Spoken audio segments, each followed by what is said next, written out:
ನನಗೆ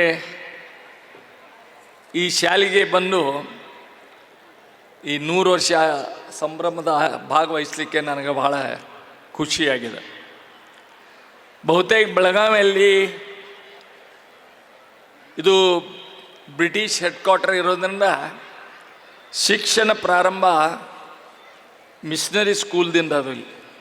scent falls ಇರ್ಬೋದು ಅಥವಾ ಬೆನ್ನನ್ ಸ್ಮಿತ್ ಸ್ಕೂಲ್ ಇರ್ಬೋದು, ಸರ್ದಾರ್ ಹೈಸ್ಕೂಲ್ ಇರ್ಬೋದು. ಆದರೆ 110-112 ವರ್ಷದ ಹಿಂದೆ ಶಿಕ್ಷಣದ ಈ ಭಾಗ ಭಾಳಷ್ಟು ವಂಚಿತ ಆಗಿತ್ತು. ಅದಕ್ಕೆ 1916ರಲ್ಲಿ ಮೊದಲನೇ ಸಲ 7 ಜನ ಶಿಕ್ಷಕರು ಕೂಡಿ ಕರ್ನಾಟಕ ಲಿಂಗಾಯತ ಶಿಕ್ಷಣ ಸಂಸ್ಥೆಯನ್ನು ಹುಟ್ಟಾಕಿದ್ರು. ನಾನು ಓದ್ತಾ ಇದ್ದೆ, ಈ ಸಂಸ್ಥೆ ಹುಟ್ಟಾಕಿದವರು ಶಿಕ್ಷಕರು. ಅದು ಬಹಳ ಮುಖ್ಯ. ಈಗಿನ ಸಂಸ್ಥೆಗಳು ಭಾಳಷ್ಟು ಕುಟುಂಬಕ್ಕೆ ಸೀಮಿತ ಆಗಿದ್ದಾವೆ. ಆ ಕಾಲದಲ್ಲಿ ಶಿಕ್ಷಣವನ್ನು ಕೊಡಲಿಕ್ಕೆ ತಮ್ಮ ಇಡೀ ಜೀವನವನ್ನು ತ್ಯಾಗ ಮಾಡಿದ ಶಿಕ್ಷಕರು ಇಲ್ಲಿನೂ ಇದ್ದರು, KLE ಸಂಸ್ಥೆಯವರು ಇದ್ದರು. ಅಲ್ಲಿ 7 ಜನ ಶಿಕ್ಷಕರು ಅವರು ಸಂಸ್ಥಾಪಕ ಮಾಡಿದ್ದು. ನಾನು ಓದ್ತಾ ಇದ್ದಾಗ ಇಲ್ಲಿ 6 ಜನ ಶಿಕ್ಷಕರು JA ಹೈಸ್ಕೂಲ್ದಲ್ಲಿನ ಅವರು ಶಿಕ್ಷಕರಾಗಿ ಕೆಲಸ ಮಾಡ್ತಾ ಇದ್ದರಂತ. ಅಲ್ಲಿಂದ ಬಂದು ಈ BK ಬೆಳಗಾವಿ ಶಿಕ್ಷಣ ಸಂಸ್ಥೆ ಹುಟ್ಟಾಕಿದ್ರು. ನೋಡಿ, ಆ ಕಾಲದಲ್ಲಿ ಎಂಥ ಕಾಲ ಇತ್ತಂದ್ರೆ ಒಂದು ಶಾಲೆ ನಡೆಸೋದಂದ್ರೆ ಭಾಳ ಕಷ್ಟ. ಅದಕ್ಕೆ ಶಿಕ್ಷಕರ ತಾವು ಶಾಲೆ ಪ್ರಾರಂಭ ಮಾಡಿ ತಾವು ಪಗಾರಕ್ಕೆ ಇಟ್ಕೊಳ್ಳದ ಶಿಕ್ಷಣ ಸಂಸ್ಥೆ ನಡೆಸಿದ್ದು ಇವೆರಡೂ ಸಂಸ್ಥೆಗಳು. ಇದಕ್ಕೆ ಭಾಳಷ್ಟು ಮಹತ್ವ ಅದ ಅಂತ ನನಗೆ ಅಭಿಪ್ರಾಯ. ನೋಡಿ, ಸುಮಾರು 100 ವಿದ್ಯಾರ್ಥಿಗಳು, 1000 ವಿದ್ಯಾರ್ಥಿಗಳು ಇಲ್ಲಿಂದ ಪಾಸಾಗಿ ಹೋಗಿದ್ದಾರೆ. ಒಂದು ವೇಳೆಗೆ ವಿಚಾರ ಮಾಡಿರಿ, 100 ವರ್ಷದಿಂದ ಈ ಸಂಸ್ಥೆ ಹುಟ್ಟಲಾಗ್ತಿತ್ತಂದ್ರೆ ಇಲ್ಲಿ ಇವತ್ತು ಸಾಧಾರಣ 2-3 ಸಾವಿರ ಮಾಜಿ ವಿದ್ಯಾರ್ಥಿಗಳು ಇರ್ಬೋದು. ಆ ಮಾಜಿ ವಿದ್ಯಾರ್ಥಿಗಳು ಎಲ್ಲಿ ಪುಣೆಗೋ ಮುಂಬೈಗೋ ಹೋಗಿ ಶಿಕ್ಷಣ ಪಡಲಿಕ್ಕೆ ಸಾಧ್ಯ ಇತ್ತೇನಾ? ಯಾಕಂದ್ರೆ ಇಲ್ಲಿ ಮಿಷನರಿ ಸ್ಕೂಲ್ ಅವರು ತಮ್ಮ ಆಫೀಸರ್ ಸಲುವಾಗಿ ಮಾಡಿದ್ರು. ಮಿಲಿಟ್ರಿ ಹೆಡ್ ಕ್ವಾರ್ಟರ್ ಇರೋದ್ರಿಂದ ಅಥವಾ ಡಿವಿಷನ್ ಹೆಡ್ ಕ್ವಾರ್ಟರಿಂದ ಬ್ರಿಟಿಷ್ ಜನರಿಗೆ ಶಿಕ್ಷಣ ಕೊಡಲಿಕ್ಕೆ ಆ ಶಿಕ್ಷಣ ಸಂಸ್ಥೆ ಹುಟ್ಟಿದ್ದು.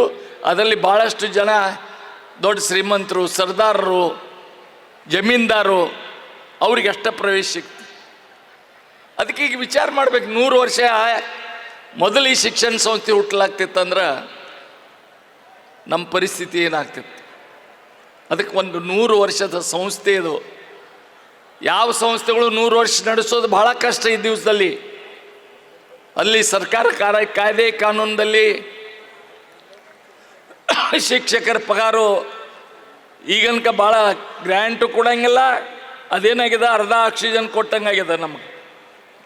ಯಾವಾಗ ಶಿಕ್ಷಕರಿಗೆ ಖಾಲಿ ಆಗ್ತಾವಲ್ಲಿ ಶಿಕ್ಷಕರಿಗೆ ಕೊಡೋಲ್ಲ, ಶಿಕ್ಷಕರಿಲ್ಲ ಹುಡುಗರು ಬರೋಲ್ಲ, ಅಥವಾ ಕ್ವಾಲಿಟಿ ಎಜುಕೇಷನ್ ಉಳಿಯಂಗಿಲ್ಲ. ಇದೆಲ್ಲ ಸಮಸ್ಯೆ. ಸರ್ಕಾರದ ಗ್ರ್ಯಾಂಟ್ ತೊಗೊಂಡವ್ರಿಗೆ ಭಾಳ ದೊಡ್ಡ ಸಮಸ್ಯೆ ಇರೋದ್ರಿಂದ ಈ ಸಂಸ್ಥೆಗಳು ಒಂದು ಸ್ವಲ್ಪ ಬಡವಾಗಿದ್ದಾವೆ. ಒಂದನೇ ಕಾಲದಾಗ BK ಹೈಸ್ಕೂಲ್ದಾಗ ಅಡ್ಮಿಷನ್ ತೊಗೊಳೋದನ್ನ ಒಂದು ಶ್ರೇಷ್ಠ ಅಂಥ ಕಾಲ ಇತ್ತು. ಆದರೆ ಕಾಲ ಬದಲಾವಣೆ ಜೊತೆಗೆ ಶಿಕ್ಷಣದ ಬದಲಾವಣೆನೂ ಆಗ್ತಾಯಿದೆ. ಇವತ್ತು ನಾವೆಲ್ಲ ಮೈಸೂರು ಪ್ರಾಂತಕ್ಕೆ ಬಂದ ಮೇಲೆ, ಮೊದಲೆಲ್ಲ ಮುಂಬೈ ಪ್ರಾಂತದಲ್ಲಿ ನಾವು ಇವೆಲ್ಲ ಚಾರಿಟಿ ಶಬ್ದ ನಮ್ಮ ಕಡೆ ಇತ್ತು. ಮೈಸೂರದಲ್ಲಿ ಬಂದ ಮೇಲೆ ಅವರೆಲ್ಲ ಮೈಸೂರು ಮಹಾರಾಜರ ತೆಳಗೆ ಶಿಕ್ಷಣ ಸಂಸ್ಥೆ ನಡೆಸ್ತಾ ಇದ್ದರು. ಅವ್ರಿಗೆ ಚಾರಿಟಿ ಅನ್ನೋದು ಗೊತ್ತಿಲ್ಲ ಇತ್ತು. ಅದಕ್ಕಿದು ಈ ಸಂಸ್ಥೆಗೆ ಭಾಳ ಮಹತ್ವ. 100 ವರ್ಷ ಬಾಳಿ ಇವತ್ತು ಬೆಳೆದದ. ಸಂಸ್ಥೆ ಬೆಳಿಬೇಕಾಗಿತ್ತು, ಕಾರಣಾಂತರವಾಗಿ ಬೆಳೀಲಿಲ್ಲ. ಅದಕ್ಕೆ ಕಾರಣ ಬೇರೆ ಬೇರೆ ಇರ್ಬೋದು. ಆದರೆ ಗುಣಾತ್ಮಕವಾದ ಶಿಕ್ಷಣ ಕೊಟ್ಟಿದ್ದಾರೆ ಈ BK ಸ್ಕೂಲ್ದವರಿಗೆ. ಅದಕ್ಕೆ ನಾನು ಅವರಿಗೆ ನನ್ನ ವೈಯಕ್ತಿಕ ಅವರಿಗೆ ಅಭಿನಂದನೆ ಹೇಳಿ, ನಾನು ಹೆಚ್ಚು ಮಾತಾಡಲ್ದ ಮಾನ್ಯ ಮಂತ್ರಿಗಳು ಅವ್ರನ್ನು ಹಿಡ್ಕೊಂಡು ತರೋದು ಒಂದು ದೊಡ್ಡ ಕಷ್ಟ. ಯಾಕಂದ್ರೆ ನೀವು ನೋಡಿರಲಿ ಅವ್ರದ್ದು ಇವೆಲ್ಲ ಆ ಪ್ರೈಮ್ ಮಿನಿಸ್ಟರ್ ಬಹುತೇಕ ಅವ್ರ ಬಾಜುಕಿಲ್ದ ಪ್ರೈಮ್ ಮಿನಿಸ್ಟರ್ ನಾನು ಅನ್ಕ ನೋಡಿಲ್ಲ. ನಾನು ಅವ್ರ ಜೊತೆಗೆ 12 ವರ್ಷ ಪಾರ್ಲಿಮೆಂಟ್ ಮೆಂಬರ್ ಇದ್ದೆ. ಆ ಕಾಲದಾಗನೂ ಯಾವ ಇದ್ದಾಗನೂ ಅಷ್ಟು ಸಮೀಪ ಇರುವ ನಮ್ಮ ಕರ್ನಾಟಕ ಸುಪುತ್ರ ಭಾಳ ಅಭಿಮಾನ ಅನ್ನಿಸ್ತದೆ ನಮಗೆ. ಒಬ್ಬನೇ ಎಷ್ಟು ದಿಲ್ಲಿಯಲ್ಲಿ ಹೋಗಿ ನಮ್ಮ ಒಂದು ಧ್ವನಿಯ ಒಬ್ಬ ಎತ್ತುವ ವ್ಯಕ್ತಿತ್ವ ಈ ಕರ್ನಾಟಕದ ಅದರಲ್ಲಿ ಉತ್ತರ ಕರ್ನಾಟಕ ಸುಪುತ್ರರಾದ ಪ್ರಹ್ಲಾದ್ ಜೋಶಿಯವರು ಅಲ್ಲಿ ಮಾಡ್ತಾಯಿದ್ದಾರೆ. ಇವತ್ತು ಯಾವುದು ಕರ್ನಾಟಕದ ಏನೂ ಕೆಲಸ ಇದ್ರೂ ಜೋಶಿಯವ್ರನ್ನ ಮೊದಲು ಹಿಡಿಬೇಕಾ. ಪೂಜಾರಿನ ಹಿಡಿದ್ಮ್ಯಾಗ ದೇವ್ರ ಕಡೆ ಹೋಗೋದು ಮುಟ್ತೇವೆ ನಾವು. ಪೂಜಾರಿ ಇಲ್ಲಾದ್ರೆ ದೇವ್ರು ನಮ್ಗೆ ಫಲನೂ ಕೊಡೋಂಗಿಲ್ಲ ಅಂತ ಪ್ರಹ್ಲಾದ್ ಜೋಶಿ ಇವತ್ತು ಕರ್ನಾಟಕದ ಎಲ್ಲ ಸೇವೆ ಮಾಡ್ತಾ ಇರೋದು ಅದು ನಮಗೆ ಭಾಳಷ್ಟು ಅಭಿಮಾನ ಅಂತ ಇವತ್ತು ಮುಖ್ಯ ಅತಿಥಿಗಳಾಗಿ ಬಂದದ್ದು ನಮ್ಮ ಬೆಳಗಾವಿ ಸೌಭಾಗ್ಯ, ಅದರಾಗ BK ಮಾಡೆಲ್ ಸೌಭಾಗ್ಯ ಅಂತ ನಾನು ಹೇಳಬಹುದು.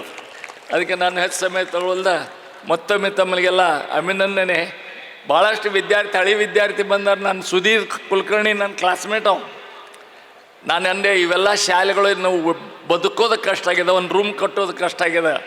ಆದರೆ ತಮ್ಮ ವೈಯಕ್ತಿಕ ನಂದು ಇದರಲ್ಲಿ ಯಾರ್ಯಾರು ತಮ್ಮ ಸೇವೆಯಲ್ಲಿ ಇಲ್ಲಿ ಶಿಕ್ಷಣ ಪಡೆದಿರಿ, ಎಷ್ಟು ಕೈಲಿ ಆಗ್ತದೆ ಅಷ್ಟು ನಿಮ್ಮ ಶಿಕ್ಷಣ ಕೊಟ್ಟ ಸಂಸ್ಥೆಗೆ ತಿರುಗಿ ಒಂದು ಸ್ವಲ್ಪ ಅದಕ್ಕೆ ಸಹಾಯ ಮಾಡ್ರಿ ಅಂತ ಕೇಳ್ಕೊಂಡು ನಾನು 2 ಮಾತು ಮುಗಿಸ್ತಾನೆ. ನಮಸ್ಕಾರ, ಜೈ ಹಿಂದ್.